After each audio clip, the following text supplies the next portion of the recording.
어느덧 거울 속에는 낯선 노인이 서 있습니다. 평생을 눈보라치는 벌판에서 자식이라는 나무를 키우고 배우자라는 울타리를 보수하며 살아온 당신입니다. 내 몸이 부서져라 이랬고 내 마음이 타들어가도 가족이라는 이름 앞에선 그저 허허 웃으며 참아왔습니다. 그것이 부모의 도리라 믿었고 그것이 가장의 짐이라 여겼습니다. 언젠가 내가 기력이 다해 쓰러질 때면 내가 뿌린 그 사랑의 씨앗들이 울창한 숲이 되어 나를 덮어줄 것이라 굳게 믿으며 말입니다. 하지만 인생의 가을을 지나 겨울의 문턱에 들어선 지금 가슴 한구석을 파고드는 이 서늘한 바람은 도대체 어디서 오는 것일까요? 우리는 참으로 어리석게도 내 삶의 주권을 타인에게 양도하며 살아왔습니다. 자식의 성적이 나의 성적표였고 배우자의 기분이 나의 날씨였습니다. 나라는 존재는 지워진 채 누구의 엄마 누구의 아빠로 불리며 사는 것을 둔장처럼 여겼습니다. 그러나 냉혹한 현실은 말합니다. 당신이 그토록 애지중지 키운 자식은 이제 자신의 가정을 지키느라 당신의 안부조차 짐스러워하고 평생을 함께한 배우자 역시 각자의 병마와 씨름하느라 당신의 외로움을 들여다볼 여력이 없습니다. 이것은 누구의 잘못도 아닙니다. 그저 인간이라는 존재가 가진 근원적인 한계이자 인생이라는 무대에서 누구나 겪게 되는 필연적인 고립입니다. 이제는 인정해야 합니다. 늙어서 기댈 곳은 그토록 믿었던 남편도 아내도 그리고 내 목숨보다 소중했던 자식도 아니라는 사실을 말입니다. 그들에게 기대를 거는 순간 당신의 노후는 비참해집니다. 기다리는 전화벨은 울리지 않고 명절의 만남은 짧은 의무감으로 끝이 납니다. 기대가 크면 실망은 독이 되어 당신의 남은 생을 갉아먹습니다. 평생을 바쳐온 헌신의 대가가 고작 이 정도냐는 원망이 차오를 때 당신의 품격은 무너지고 영혼은 황폐해집니다. 그래서 우리는 이제 다른 길을 찾아야 합니다. 타인에게 구걸하는 행복이 아니라 내 안에서 길어 올리는 단단한 평화의 길 말입니다. 남은 생을 구차하게 연명하는 시간이 아닌 오롯이 나의 주인으로 살아가는 위험 있는 시간으로 바꾸어야 합니다. 오늘 이 이야기는 당신을 외롭게 하려는 것이 아닙니다. 오히려 그 지독한 고독의 끝에서 당신을 지켜줄 진짜 무기들을 쥐어주려 합니다. 자식보다 든든하고 돈보다 따뜻하며 배우자보다 명확한 당신만의 세 가지 기둥에 대해 말해보려 합니다. 이 기둥을 세우는 순간 당신의 노후는 더 이상 누군가의 처분을 기다리는 낙엽이 아니라 스스로 빛을 발하는 찬란한 저녁 노을이 될 것입니다. 이제 그 차갑지만 눈부신 진실의 문으로 함께 들어가 보시죠. 우리는 흔히 효도를 저축이라 착각하며 살아왔습니다. 젊은 날의 고생을 아이들에게 쏟아부으면 그것이 나중에 이자가 붙어 평온한 노후라는 보상으로 돌아올 것이라 믿었습니다. 하지만 인간의 심리는 생각보다 훨씬 더 복잡하고 이기적입니다. 자식들에게 효도를 강요하는 것은 어쩌면 부모의 가장 잔인한 욕심일지도 모릅니다. 아이들은 그들만의 전쟁터에서 살아남기 위해 매일매일이 치열합니다. 그들에게 부모의 노후는 존경의 대상이기보다 해결해야 할 숙제이자 자신의 미래를 갉아먹는 보이지 않는 족쇄로 느껴질 때가 많습니다. 이것이 우리가 마주하기 두려워하는 첫 번째 진실입니다. 사랑하기 때문에 멀어져야 하고 사랑하기 때문에 기대지 말아야 한다는 이 역설을 받아들이지 못하면 당신의 황혼은 상처로 얼룩진 전쟁터가 될 뿐입니다. 배우자 또한 마찬가지입니다. 검은 머리 팥불이 될 때까지 함께하자던 맹세는 아름답지만 세월의 풍파 앞에 육신은 속절없이 무너집니다. 내가 아플 때 곁을 지켜줄 것 같던 반려자도 어느덧 자기 몸 하나 건사하기 힘든 처지가 됩니다. 누군가를 간병하며 남은 생을 보내는 것은 숭고한 희생이지만 동시에 서로의 생명력을 갉아먹는 비극이기도 합니다. 내가 기댈 곳이 오직 배우자 한 사람뿐이라면 그 사람이 쓰러지는 순간 당신의 세계도 함께 무너집니다. 결국 가족이라는 울타리는 당신의 삶을 지탱해주는 든든한 버팀목이 아니라 언제든 예고 없이 무너질 수 있는 모래성임을 뼈아프게 깨달아야 합니다. 심리학자들은 말합니다. 인간은 누군가에게 의존하는 순간부터 주도성을 잃고 급격히 쇠락하기 시작한다고 말입니다. 대접받고 싶어하는 마음, 보상받고 싶어하는 그 작은 욕심이 당신을 나약한 노인으로 만듭니다. 내가 너를 어떻게 키웠는데 라는 말 한마디가 자식과의 대화를 가로막는 장벽이 되고, 당신밖에 없다는 그 가련한 매달림이 배우자의 어깨를 짓누르는 무거운 짐이 됩니다. 우리는 이제 보험을 해약하듯 가족에 대한 기대를 거두어드려야 합니다. 그 빈자리를 서운함으로 채우는 것이 아니라 오로지 나를 지켜낼 수 있는 단단한 철학으로 채워야 합니다. 타인의 손길이 없어도 내 삶의 등불을 스스로 밝힐 수 있는 힘. 그것이 바로 우리가 지금부터 세워야 할 세 가지 기둥의 시작입니다. 첫 번째 기둥은 바로 건강의 독립입니다. 우리는 흔히 건강을 잃으면 모든 것을 잃는다고 말하지만, 노년의 건강은 그보다 훨씬 더 잔인하고 현실적인 의미를 갖습니다. 건강을 잃는다는 것은 단순히 몸이 아픈 것을 넘어 내 삶의 주권을 타인에게 완전히 양도한다는 뜻이기 때문입니다. 화장실을 가고, 옷을 갈아입고, 밥을 먹는 그 지극히 개인적인 행위조차 누군가의 도움 없이는 불가능해질 때, 인간의 존엄은 속절없이 무너져 내립니다. 아무리 통장에 돈이 쌓여 있고 자식이 사회적으로 성공했다 한들, 침대에 누워 천장만 바라보며 누군가의 처분만을 기다리는 삶이 어찌 천국일 수 있겠습니까? 노후의 근육은 은행 적금보다 든든하고 자식에게 물려줄 유산보다 훨씬 더 정직합니다. 자식에게 집 한 채 더 물려주려 자신의 몸을 깎아가며 애쓰지 마십시오. 그럴 여력이 있다면 차라리 내 몸에 좋은 음식을 넣고 하루 30분이라도 땀 흘려 걷는 것에 투자하십시오. 그것이 진정으로 자식을 위하는 길이자 당신의 자존감을 지키는 유일한 방법입니다. 당신이 꼿꼿이 서서 제 발로 걸을 수 있을 때, 자식은 비로소 당신을 부모로서 존경하며 기쁘게 찾아옵니다. 하지만 당신이 병석에 누워 짐이 되는 순간, 그들의 사랑은 무거운 의무감으로 바뀌고, 그 의무감은 시간이 흐를수록 소리 없는 원망으로 변질되기 마련입니다. 긴 병에 효자 없다는 말은 자식의 인성을 비난하기 위한 말이 아닙니다. 그것은 인간이라면 누구나 마주할 수밖에 없는 에너지의 한계와 생존 본능을 뜻하는 비극적인 진실일 뿐입니다. 또한 노년의 건강은 감각의 독립을 포함합니다. 눈이 침침해지고 귀가 먹먹해지는 것을 단순히 세월 탓으로만 돌리며 방치하지 마십시오. 세상과 소통하는 창구가 닫히면 당신의 정신 또한 급격히 고립됩니다. 보청기를 끼고 안경을 맞추며 치아를 관리하는 것을 부끄러워하거나 돈 아까워하지 마십시오.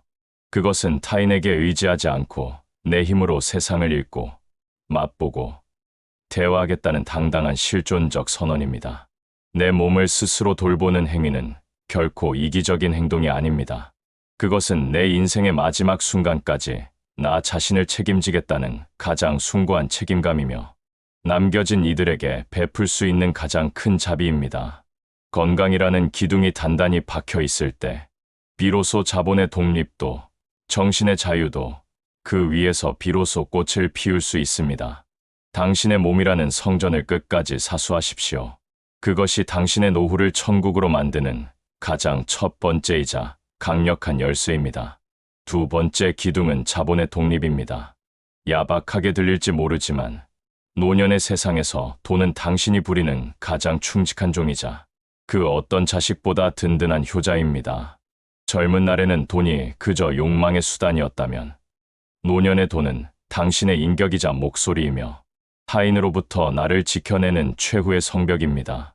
우리는 흔히 자식에게 모든 것을 내어주는 것을 부모의 도리라 착각하지만, 그것은 도리가 아니라 당신의 노후를 도박판에 올리는 위험한 도박일 뿐입니다. 자식에게 미리 내어준 재산은 더 이상 당신의 것이 아니며, 그것은 고마움이 아닌 당연한 권리로 변질되어 돌아옵니다.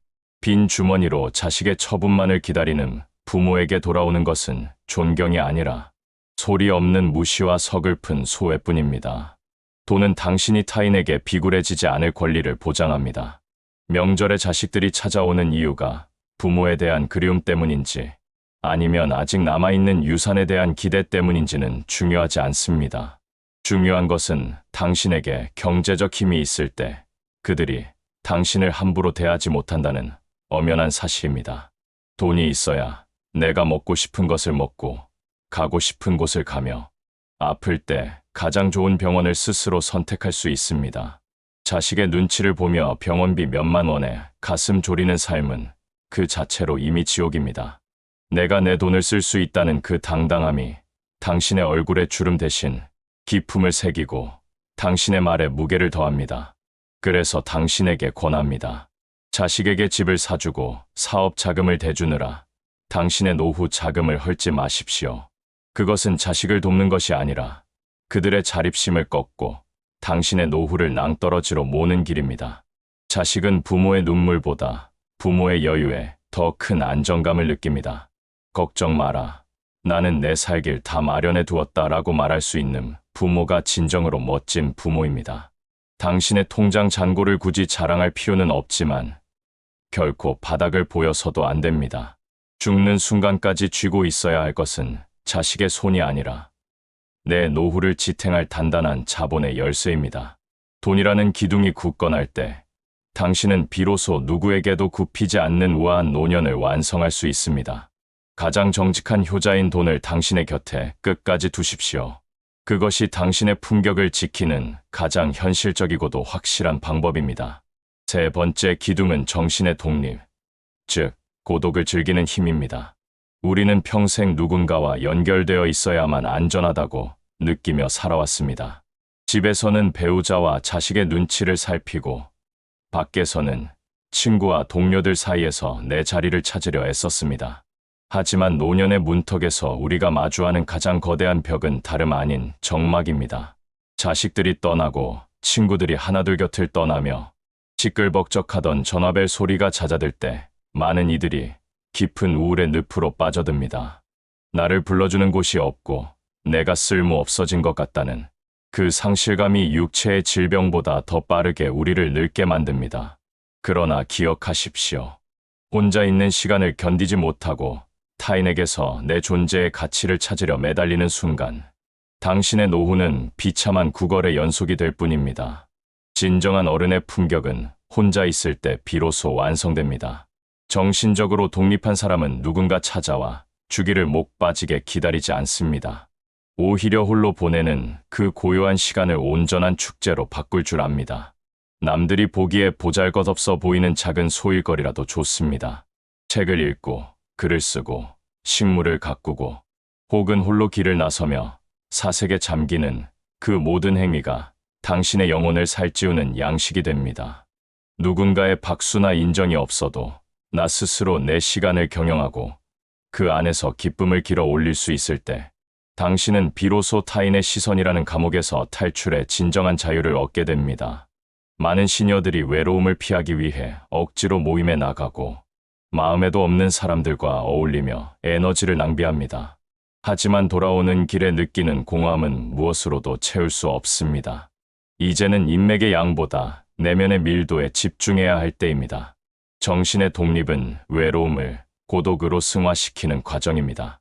외로움은 타인이 없어서 느끼는 고통이지만 고독은 혼자 있는 즐거움입니다.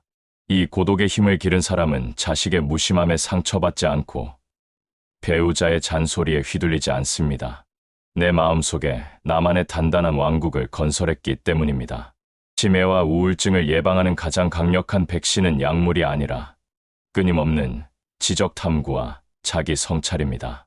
새로운 것을 배우고 어제보다 조금 더 깊은 생각을 하며 내 삶의 의미를 스스로 정해내리는 과정 속에서 뇌는 젊음을 유지하고 영혼은 빛을 발합니다. 인생은 결국 혼자다라는 말은 허무한 탄식이 아니라 독립적인 인간으로서 당당하게 서라는 엄중한 선언입니다. 정신이라는 기둥을 단단히 세우십시오. 홀로 서는 자만이 타인과도 건강하게 어울릴 수 있으며 그 어떤 세파에도 흔들리지 않는 평온한 천국을 가슴 속에 품고 살 수 있습니다. 이제껏 당신을 옥죄어온 착한 부모라는 허울 좋은 프레임을 깨부숴야 할 때입니다. 우리는 평생 자식에게 헌신하고 배우자에게 양보하는 것이 미덕이라 배웠습니다. 하지만 노년의 문턱에서 그 미덕은 종종 당신의 목을 조르는 올가미가 되어 돌아옵니다. 자식의 요구를 거절하지 못해 노후 자금을 내어주고 손주를 돌보느라 내 몸이 축나는 줄도 모르며 배우자의 비위를 맞추느라 정작 내 마음의 병은 돌보지 못하는 그 선량함은 결코 미덕이 아닙니다. 그것은 자신을 방치하는 무책임이며 타인에게 나를 마음껏 휘두르라고 내어주는 위험한 허락일 뿐입니다. 이제 당신은 조금 더 영악해져야 하고 조금 더 이기적이어야 하며 때로는 서늘할 정도로 단호해져야 합니다. 가장 먼저 실천해야 할 전략은 거절의 기술입니다. 자식이 사업 자금이나 결혼 자금으로 당신의 마지막 보루를 건드린다면 눈을 똑바로 뜨고 안 된다고 말하십시오. 미안해할 필요도 구구절절 이유를 설명할 필요도 없습니다. 당신이 그 돈을 지키는 것은 자식을 사랑하지 않아서가 아니라 나중에 자식에게 짐이 되지 않기 위한 가장 적극적인 사랑의 표현입니다. 부모가 경제적으로 무너졌을 때 자식이 짊어져야 할 고통은 지금 당신이 건네는 그 돈의 가치보다 훨씬 더 큽니다. 단호한 거절은 당신의 노후를 지키는 방패이자 자식의 자생력을 키우는 자극제가 됩니다. 또한 당신의 모든 것을 투명하게 공개하지 마십시오. 통장의 잔고도, 내면의 쓸쓸함도, 남은 인생의 계획도 가족이라는 이유만으로 다 보여줄 필요는 없습니다. 노년의 품격은 적당한 거리감과 신비로움에서 나옵니다. 자식들이 당신의 형편을 빤히 다 알고 있을 때 그들은 당신을 공경하기보다 계산하기 시작합니다. 이 정도면 충분하시겠네 혹은 우리가 좀 가져다 써도 되겠네라는 생각이 드는 순간 당신은 존경받는 부모에서 이용당하는 존재로 전락합니다. 어느 정도의 비밀을 간직하십시오. 내가 가진 힘과 자원을 다 보여주지 않을 때 타인은 당신을 함부로 대하지 못하며 당신의 존재는 더 묵직한 무게감을 갖게 됩니다. 마지막으로 당신의 시간을 1순위로 배치하십시오. 손주를 돌봐달라는 요청이나 자식들의 갑작스러운 방문이 당신의 일상을 방해하게 두지 마십시오. 당신에게도 지켜야 할 일과가 있고 배워야 할 취미가 있으며 혼자 조용히 쉬어야 할 권리가 있습니다. 나는 오늘 내 계획이 있어서 안 되겠다라고 당당하게 말하는 부모를 보며 자식들은 서운해할지 모르지만 속으로는 당신의 단단한 삶의 경외감을 느낄 것입니다. 착한 사람 노릇은 젊은 날의 희생으로 충분합니다. 이제는 나쁜 사람 소리를 듣더라도 나를 가장 먼저 챙기는 위대한 이기주의자가 되십시오. 당신이 스스로를 귀하게 여길 때 세상과 가족 또한 비로소 당신을 귀하게 대접하기 시작할 것입니다. 실전적인 처세와 전략을 익혔다면 이제는 당신의 영혼에 그 단단한 철학을 아로새겨야 할 시간입니다. 품격이란 결코 화려한 옷차림이나 넉넉한 형편에서 나오는 것이 아닙니다. 그것은 타인에게 구걸하지 않는 당당함, 그리고 내 삶의 모든 책임을 스스로 짊어지겠다는 서늘한 결기에서 비롯됩니다. 우리는 그동안 너무나 오랫동안 타인의 시선에 나를 맞추고 가족의 행복을 위해 내 존재를 지워왔습니다. 하지만 이제 선언하십시오. 당신의 남은 인생은 누군가의 배경이 아닌 오롯이 당신만이 주인공인 단독 주연의 무대임을 말입니다. 누구에게도 굽히지 않는 노후의 완성은 기대를 버리는 데서 시작됩니다. 자식이 나를 효도로 대접해 주길 바라는 마음, 세상이 나의 경륜을 알아주길 바라는 마음, 배우자가 내 고독을 채워주길 바라는 그 간절한 기대를 이제는 단칼에 잘라내야 합니다. 기대는 필연적으로 실망을 부르고 실망은 당신을 초라한 노인으로 전락시킵니다. 내가 나를 대접하고 내가 내 시간을 사랑하며 내가 내 육신을 귀하게 여길 때 당신의 존재는 비로소 하나의 완성된 우주가 됩니다. 남의 손을 빌려 일어서려 하지 마십시오. 비틀거릴지언정 내 발로 대지를 딛고 서겠다는 그 고집이 당신의 늙음을 쇠락이 아닌 익어감으로 승화시킬 것입니다. 품격 있는 노후는 또한 침묵의 위대함을 아는 삶입니다. 과거의 영광을 늘어놓으며 인정을 갈구하거나 세상의 변화를 탓하며 꼰대의 독설을 내뱉지 마십시오. 대신 당신의 삶으로 증명하십시오. 건강의 독립을 통해 단단해진 육체를 보여주고 자본의 독립을 통해 보여주는 여유로운 미소를 지으며 정신의 독립을 통해 얻은 고요한 눈빛으로 세상을 응시하십시오. 말이 적을수록 당신의 존재는 깊어지고 거리를 둘수록 당신의 가치는 높아집니다. 억지로 존경받으려 애쓰지 않아도 스스로를 지탱하는 세계의 기둥이 견고한 사람은 그 자체로 거대한 산과 같아 주변의 공기를 경건하게 만듭니다. 이것은 고립이 아니라 고고함입니다.